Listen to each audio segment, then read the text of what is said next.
Hi, welcome back to Honor of Kings here on Kingdom in Context. This week we're going to be looking into the apocalypse of Abraham. In John 8, Jesus made a fascinating statement that Abraham had seen his day and rejoiced. What was that about? What did Abraham see? Will the apocalypse of Abraham help us understand Jesus' cryptic statement? Stick with us.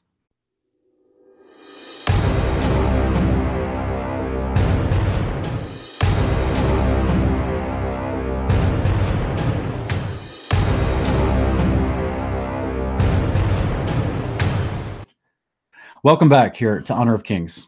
Thank you for joining us again this week. I'm Sean Griffin, accompanied by my amazing co-host, Ken Heidebrecht. Hey, Sean, how's it going?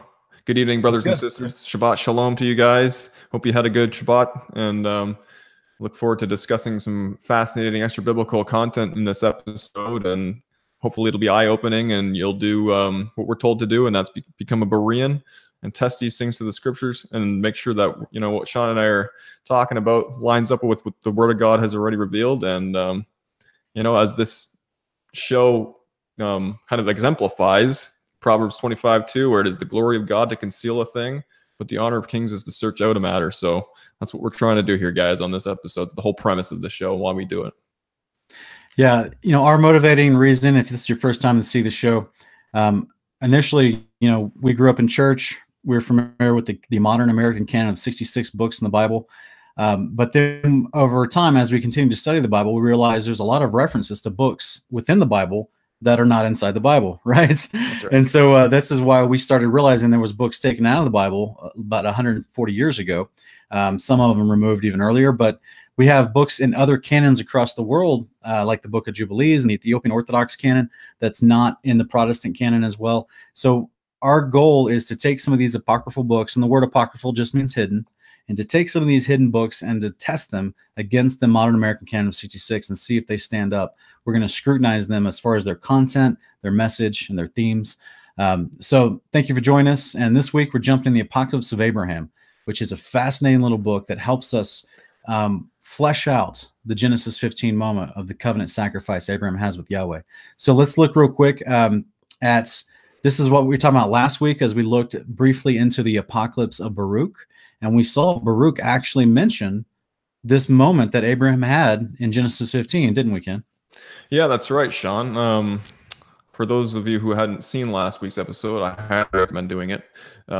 We covered chapter 4, and an outline of chapter 4 is basically Yahweh telling Baruch that the city that Baruch was witnessing getting destroyed, which, you know, if you want to see the episode even before last week's, it was initially destroyed by angels.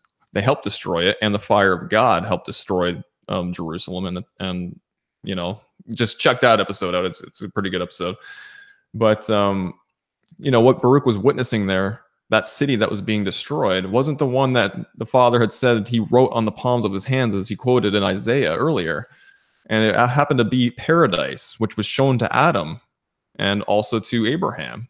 And this is kind of the whole premise as to why we're doing this episode and going to the apocalypse of Abraham, right, Sean? Because there's verse 4 in 2 Baruch chapter 4 where it says, "And after these things I showed it to my servant Abraham by night among the portions of the victims." And the it of verse 4 is paradise. So, Sean, I know you said we're going to go over to Genesis 15, and we will. Basically, when we look at Genesis 11, when we see Abraham introduced in the scriptures as a character, all the way to where he dies in, I believe it's Genesis 25. In all those chapters, where do we see him ever being shown paradise? It's not in there, is it? I haven't seen that, brother, which is why it's very fascinating that, you know, Baruch would be told this by the Father himself, that Abraham was shown it among the portions of the victims, which is another interesting way to tell Baruch how Abraham was shown it, or, you know, what incident he was shown it in, right?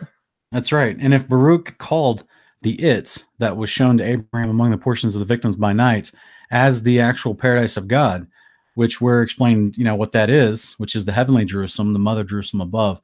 Hebrews 11 tells us that Abraham looked for a city whose architect and builder was God, that he knew the land he was living in that was promised to him wasn't the actual fulfillment of the promise yet, that he was still waiting and looking for this city that he had seen right? And That's so right. this is where, we got further veneration of Hebrews 11 to what Baruch is talking about.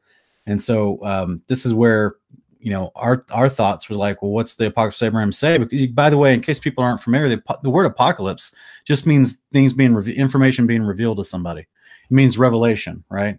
Just something's being given and explained, basically, John whereas had that modern, too, right? what's that? John, I mean, it's called the Apocalypse of John as well. We call That's it right. Revelation of John. Same thing. Yeah, and so many people in modern day society have kind of taken that word and put it in a different connotation where they think it means, worldwide destruction. But Right. that's not actually its literal definition. It just means information being revealed to somebody. So, so let's jump right in. And Sounds good. let me see here. We're going to start in the Apocalypse of Abraham, chapter 8. And this is where we get a brief introduction real quick. And Ken, if you'd like, I'll just read I'll read chapter 8 and 9 real quick together, okay? Sounds good. All right. Apocalypse of Abraham, chapter 8. And it came to pass, as I was thinking things like these with regard to my father Terah in the court of my house, the voice of the Mighty One came down from the heavens in a stream of fire, saying and calling, Abraham, Abraham. And I said, Here I am. And he said, You are searching of the God of gods, the Creator, in the understanding of your heart. I am he. Go out from Terah, your father, and go out of the house, that you too may not be slain in the sins of your father's house. And it came to pass, as I went out, I was not yet outside the entrance of the courts, that the sound of a great thunder came and burned him and his house and everything in his house down to the ground 40 cubits. Chapter 9. Then a voice came speaking to me twice, Abraham, Abraham. And I said, Here I am. And he said, Behold, it is I, fear not, for I am before the world and mighty, the God who created previously, before the light of the age. I am the protector for you, and I am your helper. So go, get me a 3-year-old heifer, a 3-year-old she-goat, a 3-year-old ram, a turtle dove, and a pigeon, and make me a pure sacrifice. In this sacrifice I will place the ages. I will announce to you guarded things, and you will see great things which you have not seen, because you have desired to search for me. And I called you my beloved. But for 40 days abstain from every kind of food cooked by fire, and from drinking of wine, and from anointing yourself with oil. And then you shall set out for me the sacrifice which I have commanded you, in the place which I will show you on a high mountain. And there I will show you the things which were made by the ages and by my word, and affirmed, created, and renewed. And I will announce to you in them what will come upon those who have done evil and just things in the race of man. It's an interesting little summary of what he's going to be shown in this right? Experience of his. The part that sticks out to me right off the bat is when he says renewed. The things that when he talks about things that will be and the things made by the ages, by the word, affirmed, created, and renewed. Yeah. Because in Jubilees 19, I believe it's 19 or 23, but also in Revelation 21, we get, the introduction, the heavenly Jerusalem coming down, right? And it says, and John says, I saw a new heaven and a new earth. Well, if we look into the Greek, that word new that's used in those verses, it's not the word neos, which would mean brand new. That's the Greek word for brand new. It's the word kainos, which means something that's refashioned or renewed. So from that literal Greek definition in Revelation 21, 1 and 2, John is saying, I saw a renewed earth and a renewed firmament coming down through the sky. So that's a big deal. Yeah, absolutely. And Abraham gets to see that later on in this vision, right? Right. Gets to see many things. Right. But what's fascinating, Sean, right here at the get-go, where it says basically, Abraham hears the voice, right, calling out to him. Yeah. And he says, Here I am. And basically, the Father's just saying, I am the one that you're searching for. And it's a kind of an interesting little backstory, Sean, that we get in this book, as well as in Jasher, which is a book, we haven't really fully, I think, vetted out totally, but it does provide an interesting little backstory as well in that book as to why the Father even chose Abraham to begin with, to go out of the Ur of Chaldees, right? To get out of his father's house.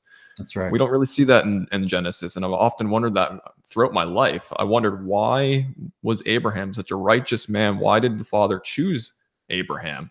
Yeah. You know, of all people, what made Abraham kind of set apart? What was the distinctive qualities that Abraham displayed for the Father to, you know, reveal himself to him and to, you know, call him out and make him a great nation and make all these promises of a covenant with him? And we get all that information in this book and in, you know, Jasher as well as in Jubilees. And I find it just fascinating that, you know, that the beginning parts of this book, Apocalypse of Abraham, he's with his father and he's seeing his father's an idol maker, right? And he's told to be like a merchant to other people to kind of bring the idols and sell them and stuff like that. And Abraham had issues with that. He saw that these things were made by his father's hands, these wood, stone images that people bow down to, that, you know, that don't respond, they don't do anything. And he was questioning, right, this practice of idol making and worshiping. And I just, you know, I just find that whole thing really interesting. Yeah, there's a fascinating story in Jasher about how he shows his father that these things are just wood, stone, and, you know, that they're not real. But again, in the future, we'll definitely have to get to Jasher and test that book out. There's some things in there. Like we said, I believe in 2 episodes ago, you know, some of these apocryphal books, we're going to see slight discrepancies in some of the descriptions as far as the details. But the thing I want the viewer to keep in mind is that some of the details, as far as little details, right? As far as something, okay, how do I say this the right way? Major theological themes, major things of teachings. Okay, so if you're talking about, you know, who God is, what's, you know, prophecy for the Son of Man, fulfillment of prophecy of the Son of Man returning to earth with the kingdom of God, what the prophets are instructed to tell the people as far as how they should behave in righteousness according to God's commandments, and also about coming, you know, judgment depending on their behavior, as far as in addition to the coming judgment on all things at the day of the Lord. So I just think that it's interesting that these are major components that all the prophets in the canon of 66 always talk about, including the epistle writers, including Yeshua himself in the Gospels. So those are these big points of context that we have seen in a lot of these apocryphal books. Now, there's the minute details, like one that we just read here, Ken, I believe in chapter 8 and 9, where the angel is telling Abraham, get out of your father's house, lest you're going to be consumed in the destruction of his house. And then his house burns down, right? I believe in the book of Jasher, there's a discrepancy with how Terah actually dies. Is that right? Yes, yes. So there's a small discrepancy there in the detail, but he still dies. Abraham is still called out of his house because of his behavior was righteous and Terah's was unrighteous. And so, and people will try to line up Genesis 12 through 18, and they'll say, well, you know, it says that he and his whole family, Terah and everything, moved to Haran, and then his Terah died there in Haran. This could be that moment there, because there's an actual gap between when Abraham's called out of Ur of Chaldees to when he actually leaves. There's a time period gap. Yeah. A lot of people kind of miss that unless you really dig into Genesis. But so anyway, I just want the viewer to be aware of that. It's important to understand. We're going to be bringing to your attention major theological issues. Sometimes the minute details might not match up perfectly, and we try to call those out too and address those. One of which we might even have to address in this particular chapter or this particular book as well. So that's right. Yeah. Yeah. Well stated, Sean. Yeah, I agree with that. And it's, you know, it's incumbent on the viewer to understand that, you know, we're gonna come across some of these minor issues throughout all the books. And I mean, I don't believe that the canon of 66 are impervious to that either. I mean, I know that in Luke 9:28 as well as Matthew 7:1 and then Mark 9:2, there's a bit of a discrepancy just in that scenario where Jesus is taking Peter and I think it's John up to the Mount of Transfiguration, and it says that, you know, in Luke 9:28 it says after 8 days from the prior event they went up, and then in Matthew and Mark it says after 6 days. So we have a discrepancy of days there, but it's still that's not enough to like discard the actual event itself, just because there's, you know, a numbering of the days that are a little bit different. So yeah. Well, this is, yeah, I totally agree. There's some, again, because the same theology is being taught, the same story is being told, and the same outcome happens, right? So all the major component pieces, the moving parts of the story are the same. It's these minute details sometimes get in there, and you got to wonder if it's either scribal error or if there's, like we've already found in previous episodes of Honor of Kings, there's some translational issues that come in that are sorted out once you look at different manuscripts. So it's kind of interesting. Now, I think it's fascinating here, like you were talking about, Ken, this whole Apocalypse of Abraham does give us some backstory, more than we get in Jubilees and Genesis about Abraham. And like you talked about, why was he chosen? Simply because the more I researched Scripture, I saw that most of the people that were chosen by God to do anything had proven themselves already in their life to be faithful to him, you know. Right. And this is where, you know, you get some of this idea that Abraham had exposure to the ways of Yahweh and was faithfully trying to do them, which is why the angel tells him, you know, the angel again coming as with a message from the Father. So the angel's not claiming to be God, right? He's the mouthpiece. He's coming to give the word of the Lord to this guy, because that's what angels do. And so therefore he's saying, I'm, you know, the message that he's bringing to Abraham is, I'm the God you've been searching for, in the understanding of your heart. And I think that's just a beautiful thing, right? It absolutely I want an angel to show up and say that to me, you know, the Father give me that message. So yeah, I've been searching for him and understanding my heart for a long time. Now, granted, Abraham's like 50 years older than I am in this moment, but it'd be rather validating for sure to have Yahweh show up through the agency of an angel saying, I am the one that you're searching for. You're doing well. Like, yeah. Maybe when I'm 75 or 80, I'll have an experience like that. But anyway, so. Okay, Sean. So I'm going to jump over to chapter 10 here. We'll move forward. Okay, cool. Chapter 10, verse 1. And it came to pass when I heard the voice pronouncing such words to me that I looked this way and that. And behold, there was no breath of man. And my spirit was amazed, and my soul fled from me.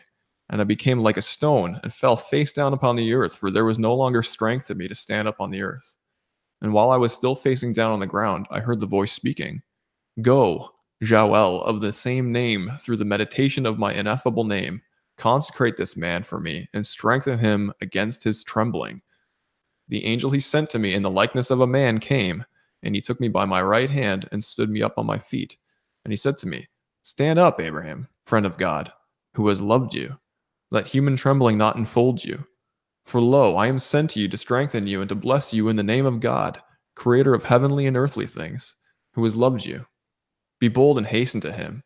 I am Joel, and I was called so by him who causes those with me on the seventh expanse, on the firmament, to shake, a power through the medium of his ineffable name in me. I am the one who has been charged according to his commandment to restrain the threats of the living creatures of the cherubim against one another. And I teach those who carry the song through the medium of man's night of the seventh hour. I am appointed to hold the Leviathan, because through me is subjugated the attack and menace of every reptile. I am ordered to loosen Hades and to destroy those who wondered at the dead. I am the one who ordered your father's house to be burned with him, for he honored the dead. I am sent to you now to bless you and the land which he whom you have called the Eternal One has prepared for you. For your sake I have indicated the way of the land. Stand up, Abraham, go boldly. Be very joyful and rejoice. And I also rejoice with you, for a venerable honor has been prepared for you by the Eternal One. Go, complete the sacrifice of the command. Behold, I am assigned to be with you and with the generation which is predestined to be born from you. And with me, Michael blesses you forever. Be bold and go. Man, there's so much in there. So much fun stuff. We get a wild introduction to this angel, Joel, or Joel. It's kind of hard to say. No wonder he calls his name ineffable, right? Yeah. But this angel himself, Ken, didn't you have a theory about who this angel is? Well, I mean, it's fascinating when you start to look into all the angels that show up in these extra biblical books like Enoch here and Jubilees, as well as in this one. They all have roles, right, Sean? And that's kind of a consistent theme that we've noticed throughout these extra biblical books, is that angels come as Yahweh's agent, his mouthpiece, right? But on top of that, they were created to do things, right? And so it appears that there was this angel whose name is Joel. I'm not sure if I'm pronouncing that correctly, but he has several different things that he's in charge of. And in chapter 10, starting with verse 10, it says that he's appointed to hold Leviathan, which is a fascinating thing. For those of you who haven't really heard too much on the Leviathan and Behemoth, Sean and I actually had an episode on the road to rescue over at the Parable of the Vineyard not too long ago, where we discussed Leviathan and Behemoth and kind of the implications of these two beasts, and what, what their purpose of being created is, and how it has kind of an eschatological, ramification on the day of the Lord. So for those of you who aren't familiar with it, maybe you can go check that out. And here's the link to the episode, or the title of the episode. But it appears that John, this angel here, Joel, he was appointed to hold Leviathan. So he's somehow restraining this Leviathan, which is really fascinating, eh? That's right. He's holding Leviathan, and he's also in charge of loosening Hades, which that seems like a big statement. Very big. I mean, where do we see that in Revelation, Sean, where an angel goes to the bottomless pit and opens up the pit? Yeah, man, that's Revelation 9, verse 1. It's fascinating because we're not told the name of the angel. We just know there is an angel who has a key to that specific place, who unlocks it, and Yeah, and then we got these 200 million things come out with Apollyon. So that's like, man, this is big to me, that this angel, that any text would claim responsibility for, now whether people believe this or not, this is the only text I've ever seen that claims what it's claiming, and that would make sense of Revelation 9:1. Yeah. And isn't there a passage in 2 Thessalonians 2:8 or 2:9 where it talks about the restrainer, until the restrainer? Yes. Yes. I'm going blank right now. Yeah. Paul's actually, trying to bring to memory his audience about how the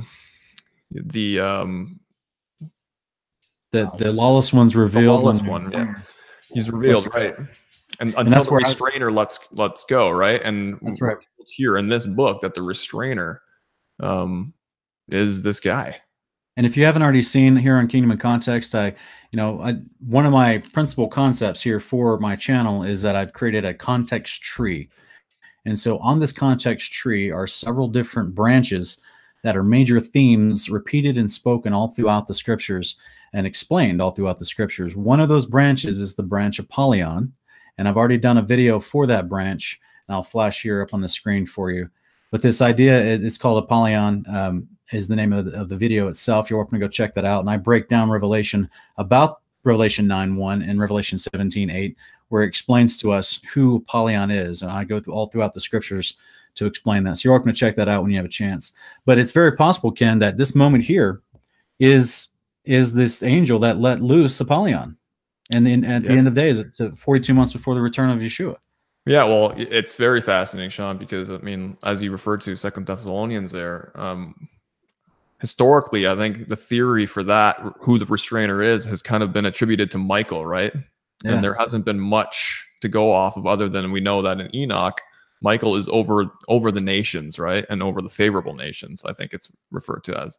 So this is referring to restrainer in the sense of, his title of holding the key, loosening Hades, and then the lawless one that Paul talks about in 2 Thessalonians comes, right, and is revealed.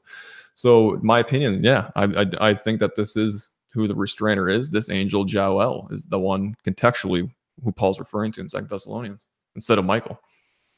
Yeah, absolutely. Man, this would be fascinating if this was it.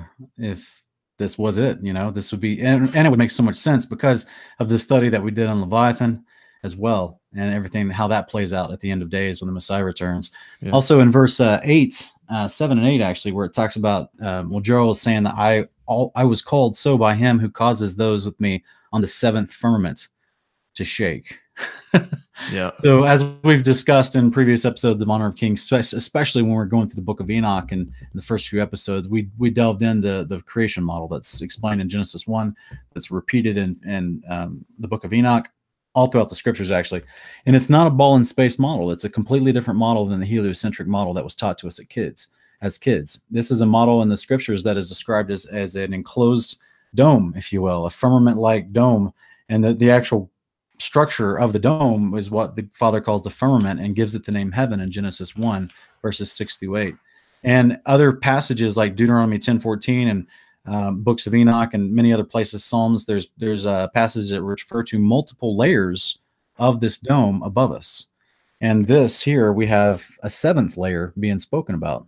Yeah, that's right, Sean. And in Jubilees 2, verse 2, it actually says that on day number 1, specifically, that Yahweh created the heavens above and the earth, and that's plural. And so, and this was before he created on day number 2 the big firmament that's directly over our head. So we're talking about the layers above it, right? That's correct. Yeah. So it just once again kind of confirms that there are layers.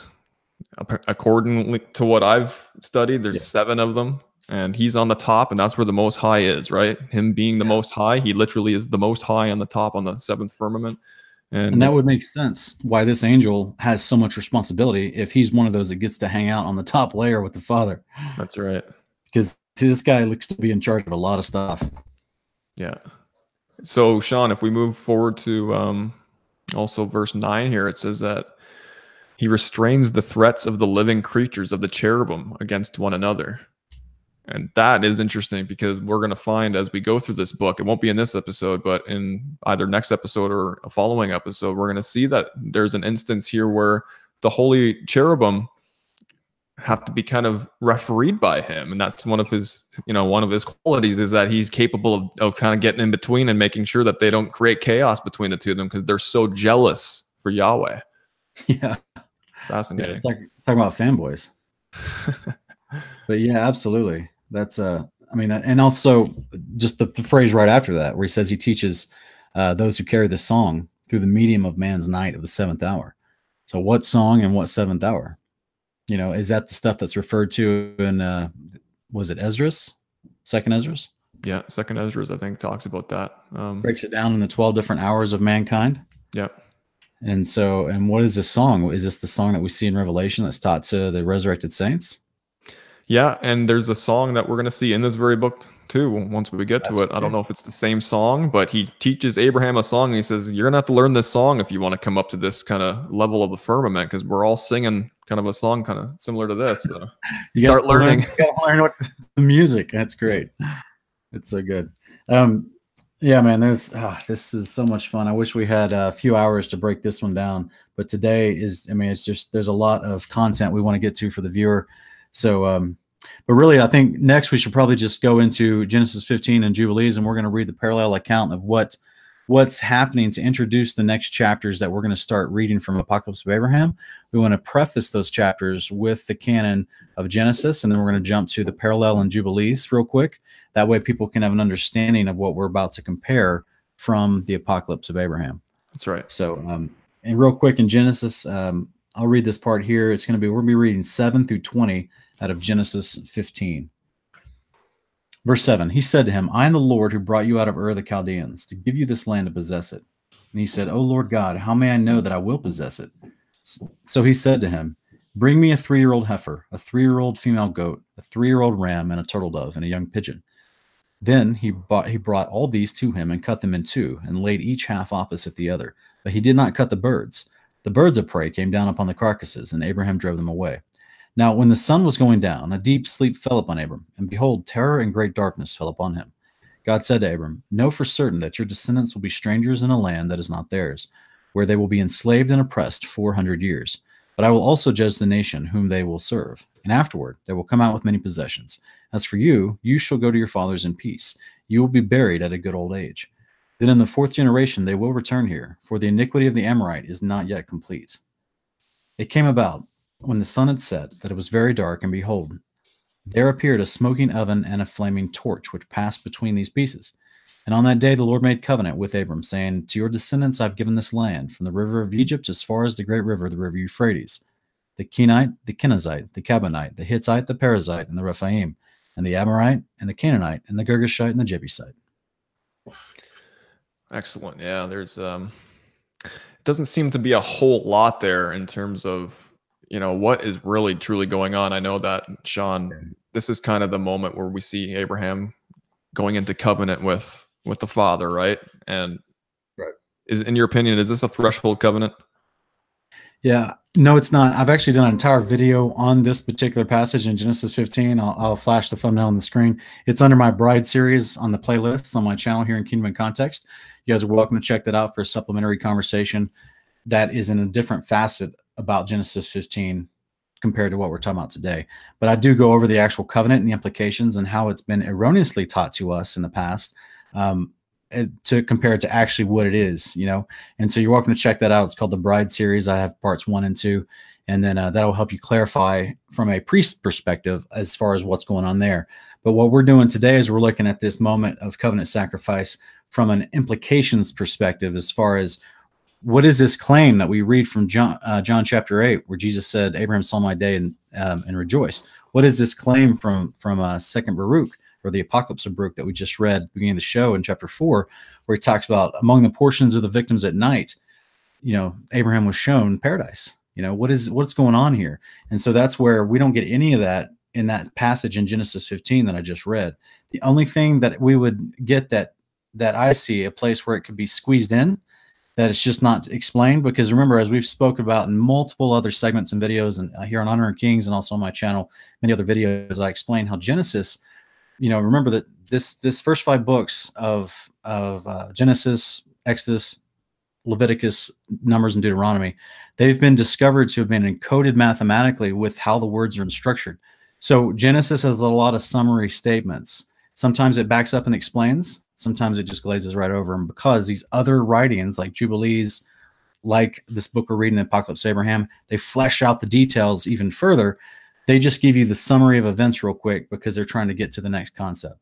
And so the only part I see is in verse 12. It says, now when the sun was going down, a deep sleep fell upon Abram, and behold, terror and great darkness fell upon him. So this is a peculiar moment here, because people, it seems like he goes to sleep, right? Well, right. As we read in Enoch and all these other books that we've been studying, a lot of these visions happen when people go to sleep. Yep. They're given dreams that they call visions, where they get a message from the Lord. And this is how they're not literally being taken above the firmament to see these things. They're just being shown a vision in their sleep. Yeah. And I contend, Sean, exactly that verse 12 here in Genesis 15 is kind of encompassed within multiple chapters of the Apocalypse of Abraham that we're going to, that we were going to read. But also that in verse 17 of Genesis 15, where it says, and it came about when the sun had set, that it was very dark, and behold, there appeared a smoking oven and a flaming torch, which passed between these pieces.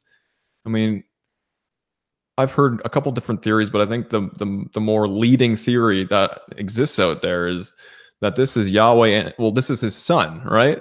As being a flaming torch, or sorry? I was just saying, I've actually heard that the most predominant one I've heard is that it's both the Father and the Son. One's the flaming oven, the other one's a torch.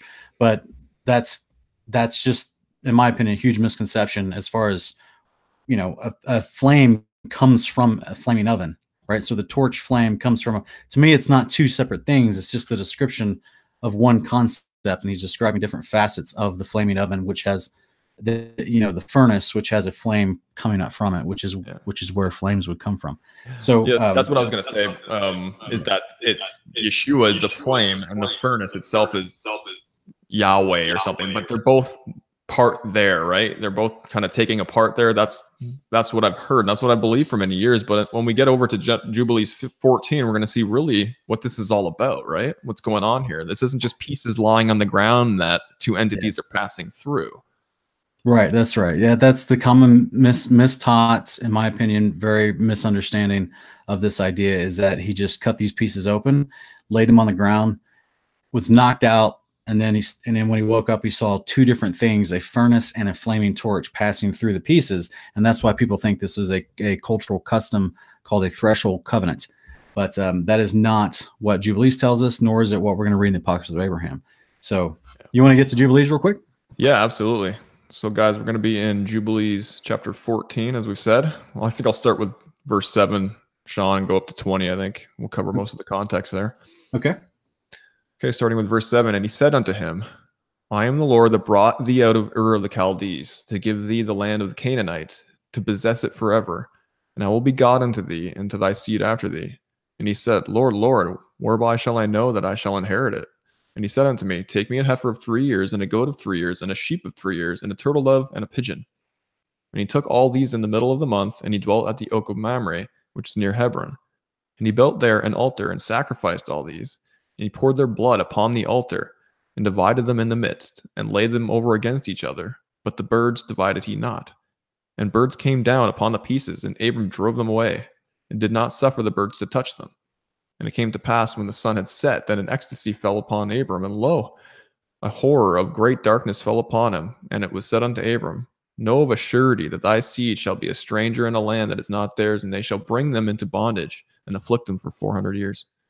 And the nation also to whom they will be in bondage will I judge, and after that they shall come forth thence with much substance. And thou shalt go to thy fathers in peace and be buried in a good old age. But in the fourth generation they shall return hither, for the iniquity of the Amorites is not yet full.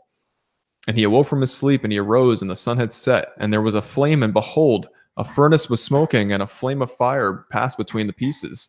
And on that day the Lord made a covenant with Abram, saying, to thy seed will I give this land from the river of Egypt unto the great river, the river Euphrates, the Kenites, the Kenizzites, the Kadmonites, the Perizzites, and the Rephaim, the Phacharites, and the Hivites, and the Amorites, and the Canaanites, and the Girgashites, and the Jebusites. And the day passed, and Abram offered the pieces and the birds, and their fruit offerings, and their drink offerings, and the fire devoured them. And on that day we made a covenant with Abram, according as we had covenanted with Noah in this month. And Abram renewed the festival and ordinance for himself forever. Sean, that's so interesting because verse 20 here, it says that we made a covenant with Abram. And the we in context of the narration of Jubilees is via the angels. So we have multiple angels here, which actually is going to correspond with the apocalypse of Abraham when we move forward. Yeah. Yeah. It seems to be in scripture, we see kind of a precedent that these guys don't always come alone. They seem to show up in pairs or groups. That's right. Which would make sense for accountability, in my opinion, the way the Father does things, you know? Yeah. But I think what's the biggest thing to highlight here in this Jubilees passage, Sean? Well, to me, it's up there where it talks about he actually built an altar. That's right. Yeah. It's going to be in verses 10 through 12. But in verse 11, he says he built an actual altar. And this wasn't him just taking these animals, cutting them open, cutting them in two halves and putting them on the ground. This is him doing what a priest does and building an altar, a proper altar. I'm guessing it's with unhewn stone because that was the description for building altars outside of the temple, and to put these pieces on the altar to do a burnt offering, which is why it talks about him, you know, that's why there's a fire that shows up. So he builds the altar, he puts the pieces on the altar, but the Father is the one who comes through with the fire and lights the altar. We actually have a precedent for this in scripture.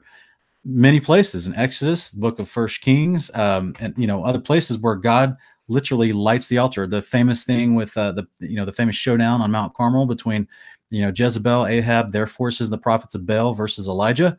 He builds an altar, waits for God to supply the fire. So, and what's interesting is that that also took place on a high mountain.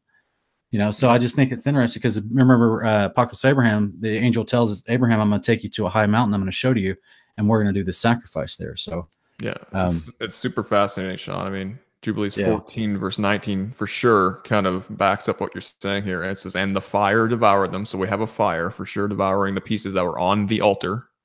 Yeah. And then even more interesting is in verse 20 where it says that, the angels made a covenant with Abram the same way they did with Noah in the same month. And just so the viewer is not confused, the language we're using when we say the angels made a covenant with Noah, we're saying the angels are there as a representative of the Father. That's why they're sent. So the Father's making a covenant with Noah. It's not literally Abraham worshiping angels. It's not Abraham making a covenant that the angels are going to abide by. It's the angels being the representative, the proxy to deliver the message, the agents of the Father. And that's why they're talking like this, right? That we made a covenant with Noah. But it's not, they're not personally making a covenant. It's a covenant extended, an offer extended from the Father, Yahweh, to Abraham in lieu of the angels being the ministers to carry it out. Yeah, that's right. Because as Jesus tells us, no one's heard the Father or seen his form at any time, right? Because he's in heaven, he's the Most High, and he doesn't come down to the ground and do covenant moments, because people would die. So right. Yeah. he can't descend the way he's too much power. So he has to be shielded by the firmaments above, and he can't just descend. Otherwise, Abraham would have been burnt with everything else. So. Yeah, anyway. It's an important thing to know. I mean, Yahweh is merciful with removing himself from our fleshly corrupted nature.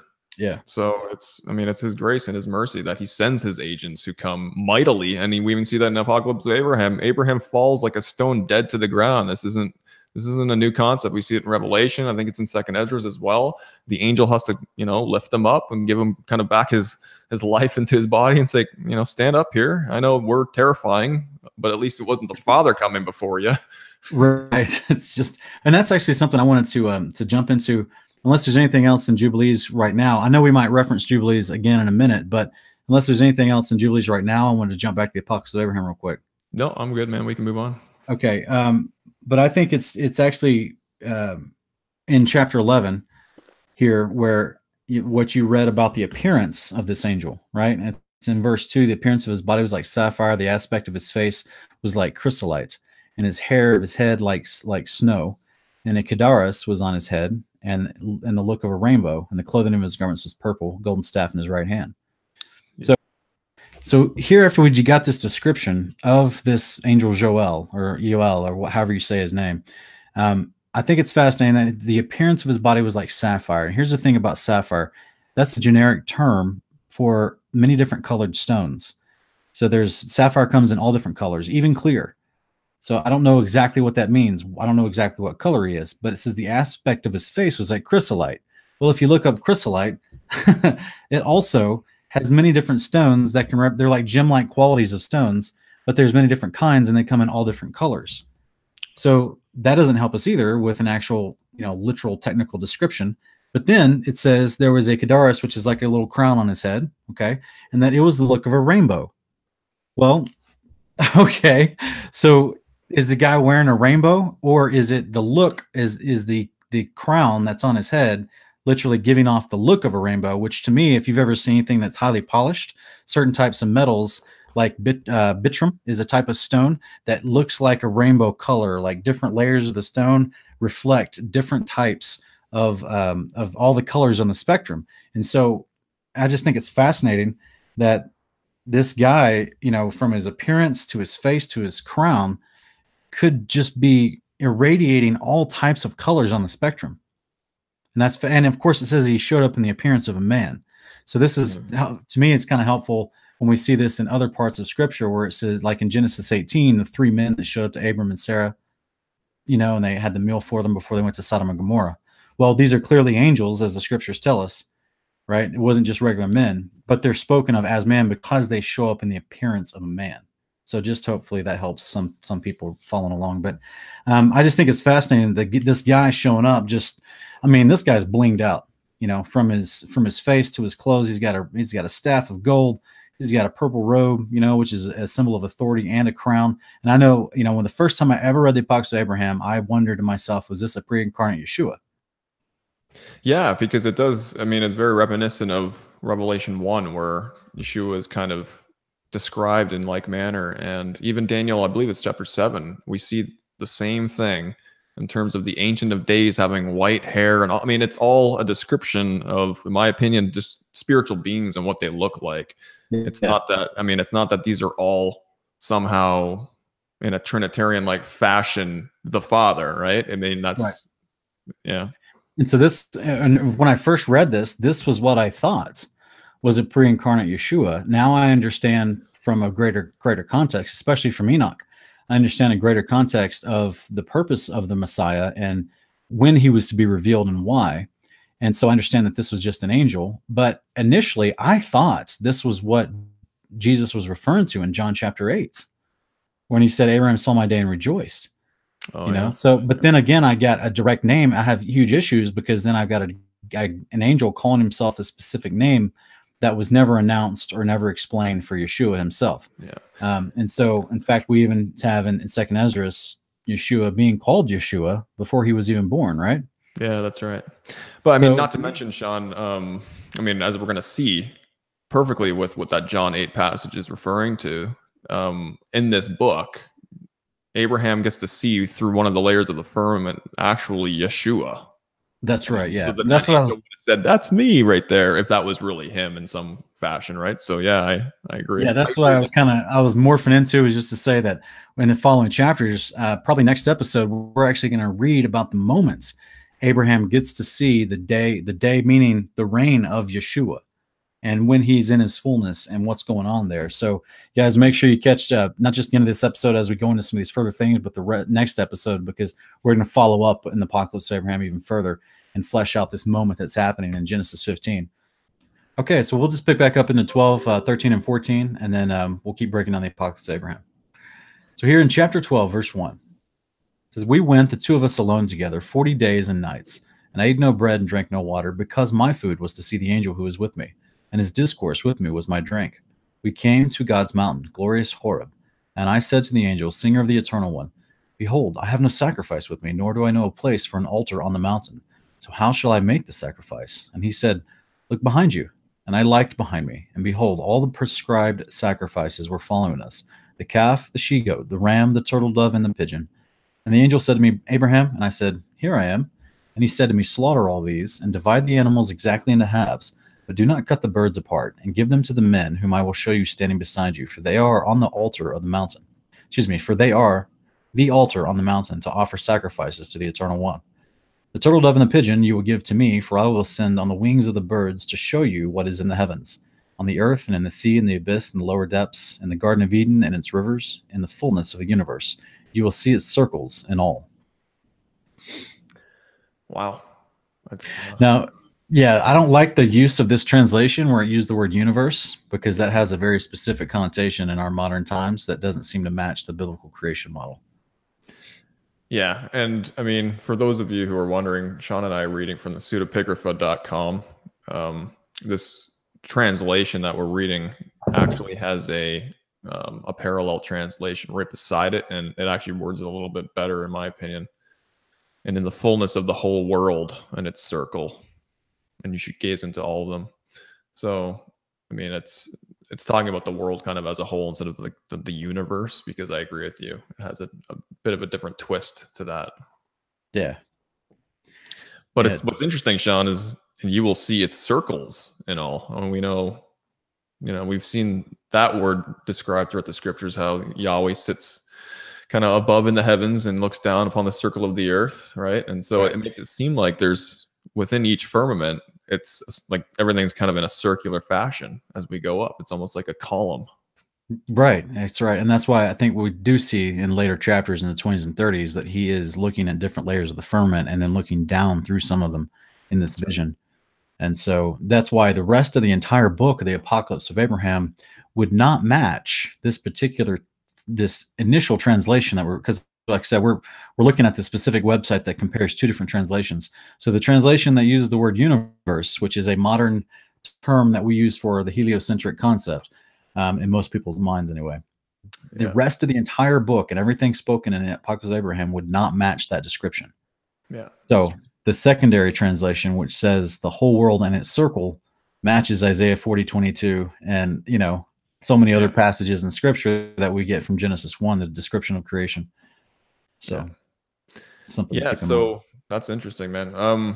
I like how right at the beginning, verse 1, where it says that, this angel Jael and Abraham both alone went together to the mountain, and obviously the mountain we know is Horeb or Mount Sinai, which is a fascinating place for them to be going to. They went there for 40 days, 40 nights, and Abraham didn't eat anything for that duration of time. But it's interesting how he kind of words it that, his food was to see the angel who was with him, and his discourse with him was his drink. So that's how he was kind of getting, I guess, nurtured in a way, is through this discourse with the angel. And we see that with the Exodus moment at where Moses is going up the mountain and he's there for 4 days 40 nights fasting, right? Yeah you see him not eat food or drink apparently on the mountaintop while he's having his vision, and seeing the heavenly tabernacle and everything as well. So it's just part for the course. It's like something about being in the presence of an angel, having a vision. It's like, I don't know. It's just amazing to me. And this reminds me of that moment in, I think it's Elijah. It's 1 Kings 17, I believe, or 1 Kings 18, where Elijah is prompted to go to Mount Sinai, to Mount Horeb. And this is where the famous moment where he's in the cave, and the mighty the earthquake, the strong wind and everything. But then it was a still small voice that he was waiting for to hear God. And I think that's fascinating because that also is happening at the same mountain. And before Elijah took that trip, an angel shows up to him and says, you know, he baked him some food basically. Yeah. And it was like, because you're going to be on a long journey, you're going to need this. And then apparently that journey took, that whole time period took 40 days. Yeah, So, that's right, man. Yeah, that's a good spot for sure. Same with Yeshua, right? When he goes out to the wilderness, Yeshua goes to the wilderness 40 days, 40 an nights. angel comes to see him afterwards and gives him some food. Yeah, it does. Yeah. Now, it doesn't quite say he went to Mount Sinai, but I mean, I got some speculations. I think he went to Sinai. Yeah, Personally. because I just like when you look at the geography of the land, and most people think that he just went out to the wilderness of Judea, but you start looking at all these other prophets that we're reading about, and they're all like in Second Ezra chapter 2, it talks about Ezra going to Mount Horeb to receive, you know, a word from God. Yeah. And so we've got Abraham, Moses, Elijah, Ezra, and I just feel like Jesus probably went to Mount Sinai, and that was the wilderness it was talking about. Yeah. Because it doesn't really specify in the Gospels. No, it doesn't. And I actually did a little bit of research recently on the wilderness of Paran, and apparently that is kind of associated with, you know, Mount Sinai, Mount Horeb as well, being in and around the wilderness there. So that's Yeah. kind of interesting too. Yeah, that would be so fascinating if Yeshua went to Mount Horeb, which is Mount Sinai, and it just, you know, that was just kind of like the common assumption for the New Testament writer, because they knew all these other prophets had gone there to get a word from the Lord and to have angelic visitation and to go get along with God. You know, Yeah. I just think it's fascinating. Yeah, absolutely. And just continuing on here in the text, Sean, it's an interesting little bit of information we're given in this particular chapter here in Apocalypse of Abraham, just how the animals, I guess, kind of all followed them to the mountain, and you know, the angels like, look behind you, they're right there, because Abraham's, where am I going to get this? So we have the Genesis 15 Jubilees 14 moment where he's cutting them all in half there, and you know, they're kind of like miraculously following behind them for this covenant sacrifice moment, right? Yeah, and what's interesting is we think about the, you know, the land area of where Abraham was living at this point in his life, which was in Hebron, right, which is near the Oak of Mamre. We're actually going to talk about that here in a minute with Jubilees 14 in this same moment here with the same sacrifice. But it says at the beginning of chapter 12 that he went for, you know, the two of us alone together 40 days and 40 nights. So I don't know if it takes 40 days and 40 nights to get to the mountain. I don't know if it takes that long or if that's the round trip that he's talking about. That's I mean? interesting. Yeah. And that's could have also been why it was a round trip for Elijah, 40 days and 40 nights, and possibly even Yeshua. You know, you just never know. Because if you look at the topography or the geography, like the distance on the map from what people think is Mount Sinai in Saudi Arabia, that's, you know, that's cordoned off with fencing by the Saudi Arabian government, because it's literally the top of the mountain is burnt black, and there's still a calf engraved on a piece of stone at the bottom of the mountain, and there's a stone altar, and like you see all the stuff described in Exodus that's that modern day archaeologists have stumbled upon at this certain mountain in Saudi Arabia that's fenced off by the government, and I just think it's fascinating. Like that's about, you know, that's not 40 days away from Hebron is what I'm getting at. Right. Now I could see it being a 10 or 11-day walk, you know, and maybe, who knows, maybe 20-day walk if you're walking slower. But yeah, I don't. And it makes sense to me that he would not eat or drink because he's literally going out into the wilderness. Remember when the children of Israel went out to Mount Sinai, they were like, have you brought us out here to die? What are we going to do?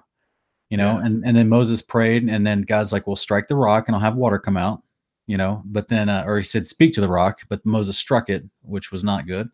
And so what I'm saying is they traveled deep into the wilderness as well, you know, and they claimed they didn't have any food or anything as well. So I just wonder if that's what's going on here.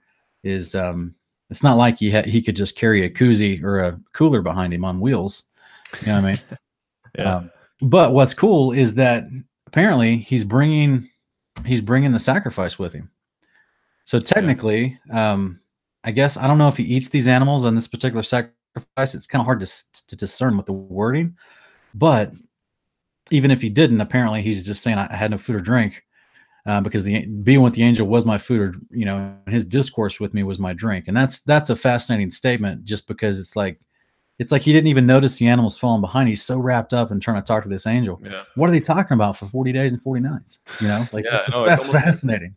It's almost like his body kind of went into suspended animation or something for that amount of time, and it was just like being in the presence of something so spiritual and holy is able to kind of sustain you in a way in your mortal body somehow, you know? Yeah, it's fascinating to me. But what I love about it though is verse 6 or 5 and 6 that you read, and he said he looked behind him, and behold, all the prescribed sacrifices were following him.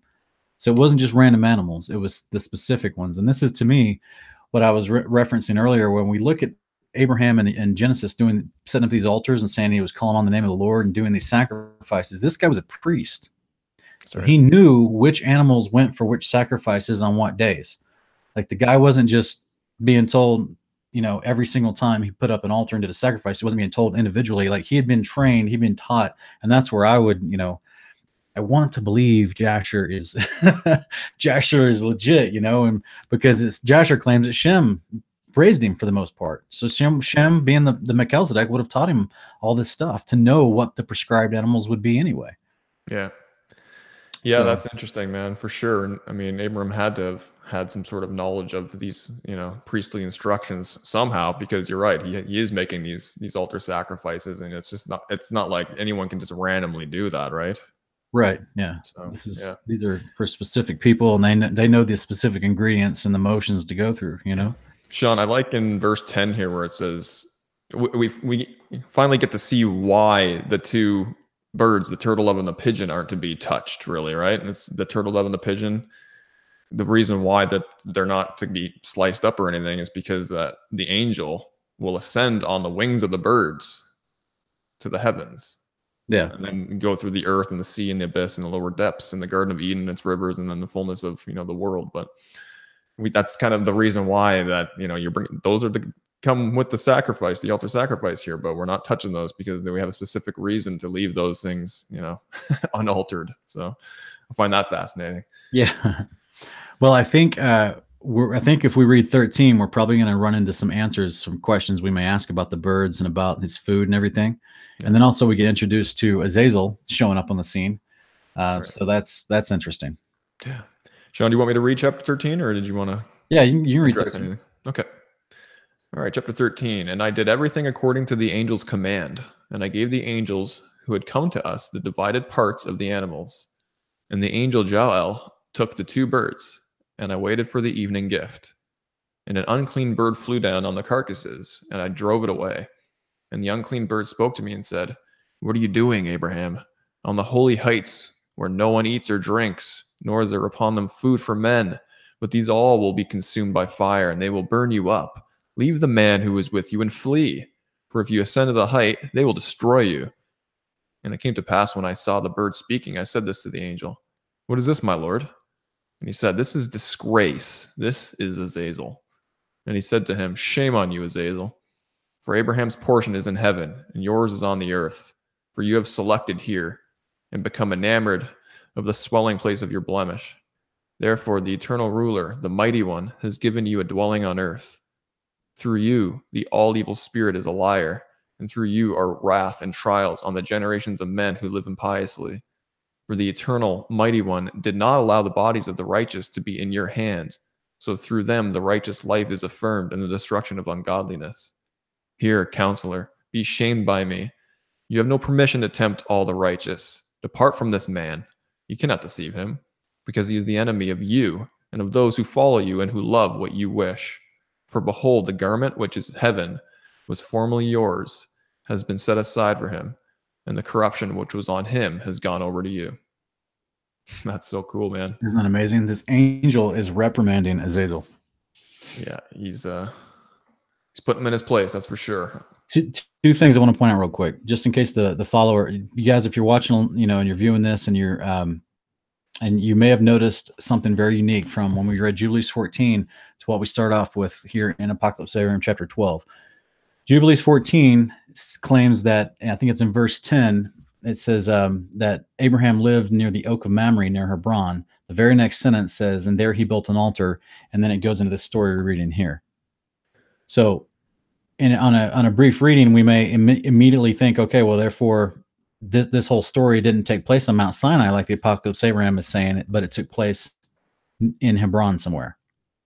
The only problem is we don't have the original translations of Jubilees, and we don't know. There's one word inserted in there that we would love to see the original translation to make sense from the context of everything, and that is the word there. It says he built an altar there. I think it's verse 11 or 12.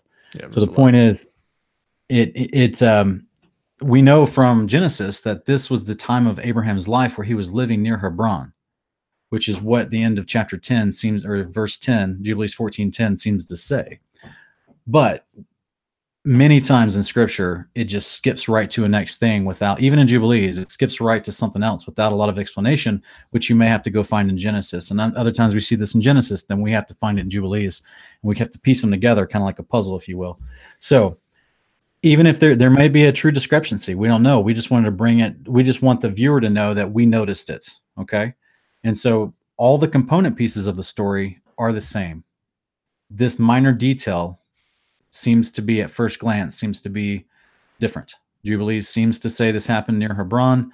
Apocalypse Abraham claims that they went to Mount Sinai for a purpose. And it's called a holy mountain, the glorious Mount Oreb. Even this unclean bird who Mazazel is speaking through calls it the holy heights. Did you catch that, Ken? Yeah.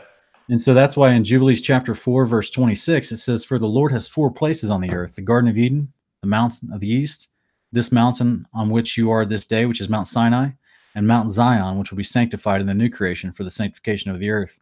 Through it will the earth be sanctified from all its guilt and uncleanness throughout all the generations of the world." That's a reference, in my opinion, to the Messiah dying on Mount Sinai, which makes me want. That's a whole nother study, Ken, about which actual hill Christ was crucified on. I was gonna say, did you misspeak there, Sean? Yeah, Mount Sinai, eh? Yeah, because you have that same mountain as when the one Isaac was taken to. That's when right. You do a in-depth study of Jubilees and Genesis. So it just makes me wonder if, just like in modern times, they believe that people think that the temple remnant is the fortress of Antonio, the Roman fortress of Antonio. I don't think we've seen the temple, the second temple that was built and destroyed by the Romans. I don't think that's what the fortress of Antonio was. In fact, there's an archaeology report that I was watching where the guy claims there basically is an entire mountain that's been leveled by the Romans that used to be the mountaintop that was called where the temple was set. So I don't know how true that is, but it's very interesting. And they go off of, I think it's like Zechariah 4:17 or something, where it talks about to Zerubbabel, the mountain before you, this glorious mountain will become a plain, or something like that. So it's very interesting. That's a whole nother study. Sorry to derail, but yeah, no, that's fascinating, man. That's interesting for sure. But it would be par for the course. I mean, like if they're renaming cities, if they're literally building a fortress and trying to say that it's the remnants of an old temple, and people are praying against the Wailing Wall, which was just the wall of an old fortress. It's not even, you know what I'm saying? You've got everybody duped from so many different ways. It's the enemy constantly trying to get us off of what God's word was or any significance to it. I don't know. I don't put it past them, but ultimately, what it's mentioning in Jubilees 4:26 is that Mount Sinai is one of the 4 mountains on the earth that God considers like his places, his mountains, and these are where we see angelic things happening. Yeah, absolutely, man. So, I agree. To me, it would make perfect sense for us to basically have a very poor translation of Jubilees 14:11 with that one insertion of that word, and for the Apocalypse of Abraham with all of its expounding at Mount Sinai for this event to be happening. It'd make perfect sense to me, but I just want the viewer to know that we're trying to treat this fairly. Yeah. So. Yeah, absolutely, man. Sean, in Apocalypse of Abraham, chapter 13, verse 3 and 4, where we see this unclean bird kind of flying down onto the carcasses, and Abram drives it away. Yeah. That parallels perfectly with Genesis 15:11 and Jubilees 14. 12. Right. So, we see these, it says birds in these other two, and then Apocalypse of Abraham, it says an unclean bird. I mean, that doesn't really matter. Birds flew down. But the interesting thing here is that Azazel, the Satan character, right? He's able to take on a form of a bird, which is fascinating, right? Yeah, he seems to be quite the shapeshifter in Enoch, and also in, we see that in Enoch, the angels are said they can assume many different forms. Yeah. So Jasher, he turns into a lake or a stream or something. Yeah, Yeah. Now remember, if spiritual beings are made of water and spirit, then turn it into a piece of water. It sounds, I mean, it sounds fantastical, right? It sounds silly. It sounds like a bad movie, like a bad sci-fi movie. But ultimately, there's clearly angels exhibit a different form of physics and ability within the creation than regular people.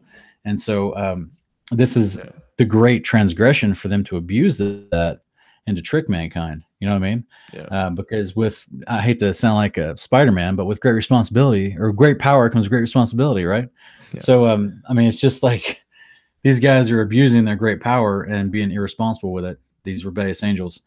What I wanted to point out real quick was in verse 8, where Azazel is getting reprimanded by Joel, and he's talking about, therefore the eternal ruler, the mighty one, has given you a dwelling on earth. Where's that? Sorry, let me just read that real quick. Has given you a dwelling. Oh, yeah. So, okay, I see where you're going with that. Yeah.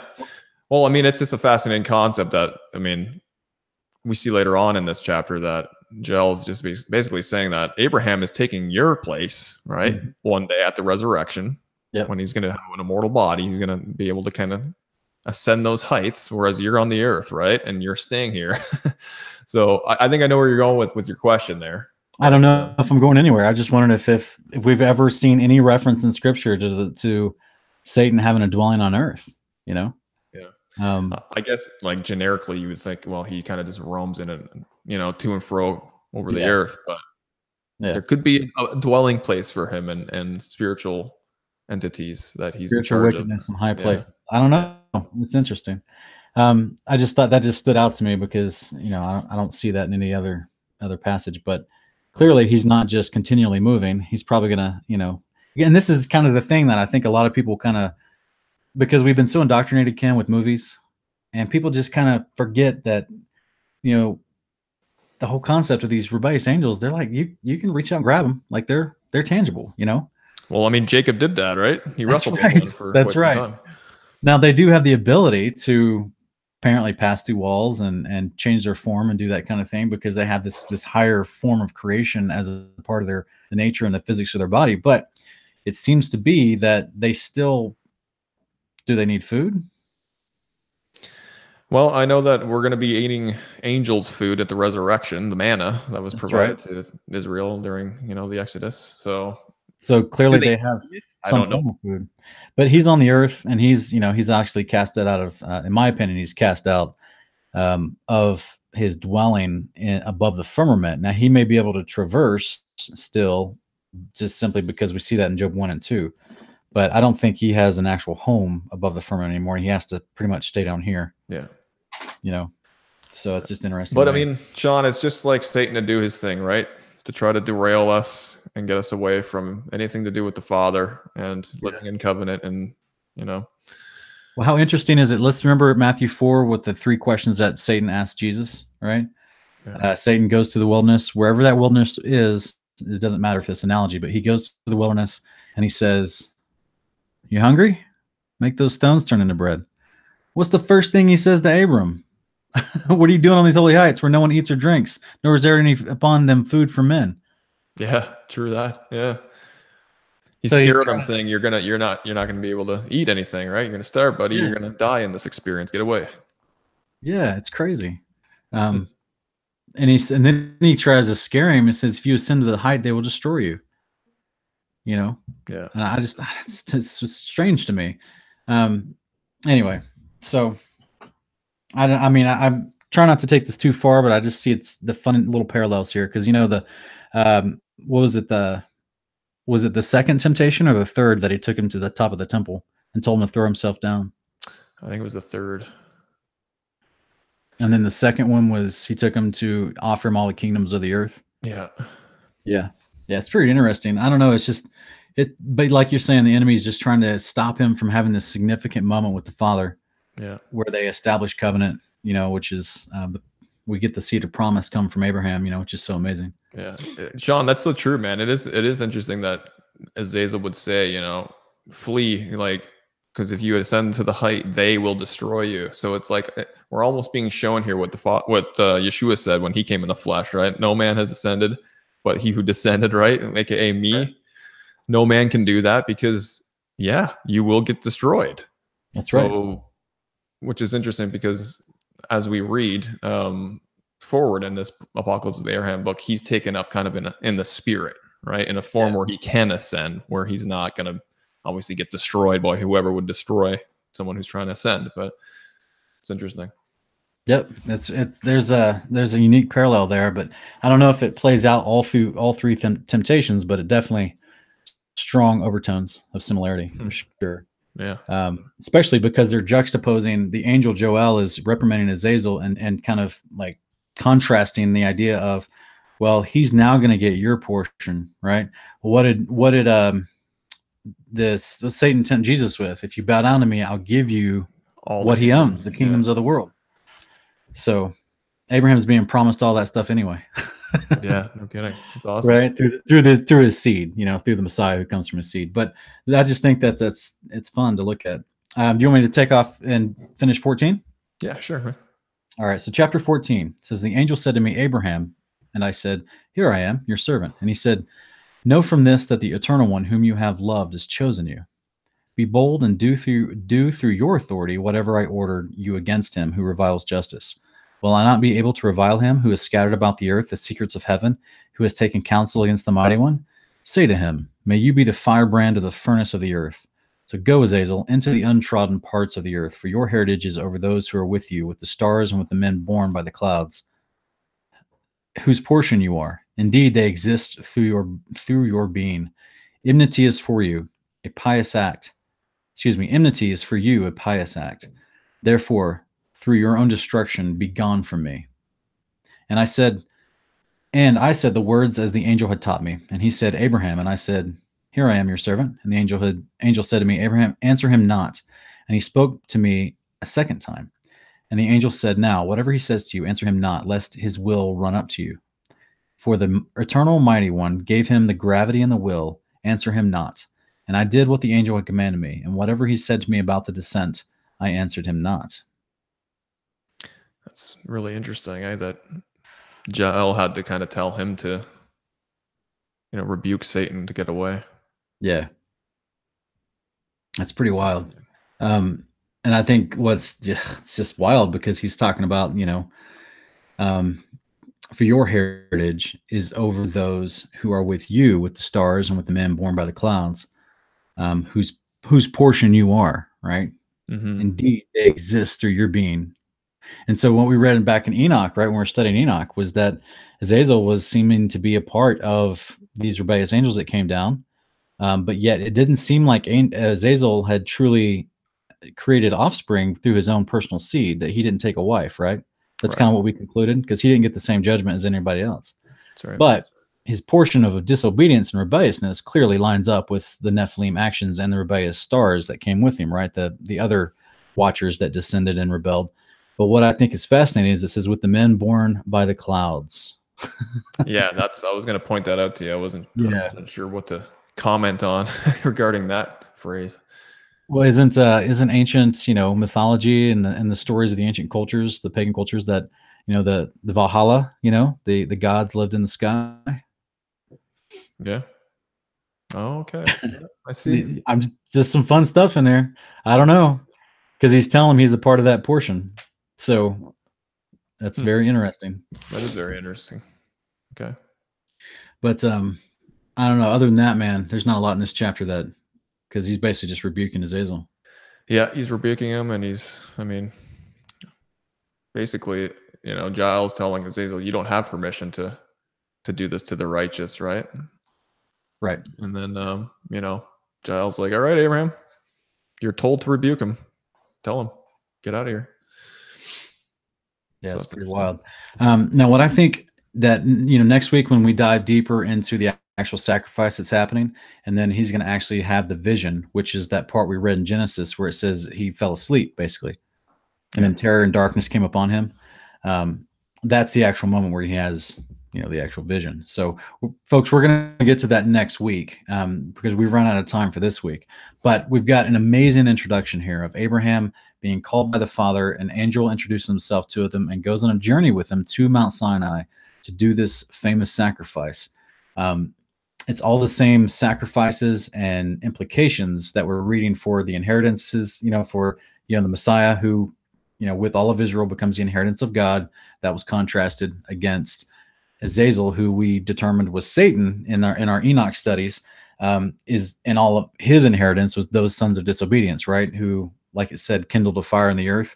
That would be Sheol, or the pit, if you will. We also learned that Joel, right, this amazing angel, possibly the restrainer that we read about in the New Testament. He's possibly, and this is Ken caught this when we were studying this stuff, but that he's possibly the one that has the keys to open the pit in Revelation 9:1 that lets out Apollyon and those 200 million things that come out with him. And he also restrains the Leviathan, which comes out on the day of the Lord too, and lets him go loose. Yeah. So this guy is definitely been given some authority, this angel. And that's where I would like Ken talked about earlier. I would encourage folks to go check out our Leviathan series. We did like 2 episodes on Parable of Vineyard. I'll put the thumbnail pictures up here on the screen so you guys can reference those. But go check those out, because we break down from start to finish in Scripture and some apocryphals, all of the mentions of Leviathan and how it plays a role on the day of the Lord when Yeshua returns. And it's fascinating. It's truly fascinating.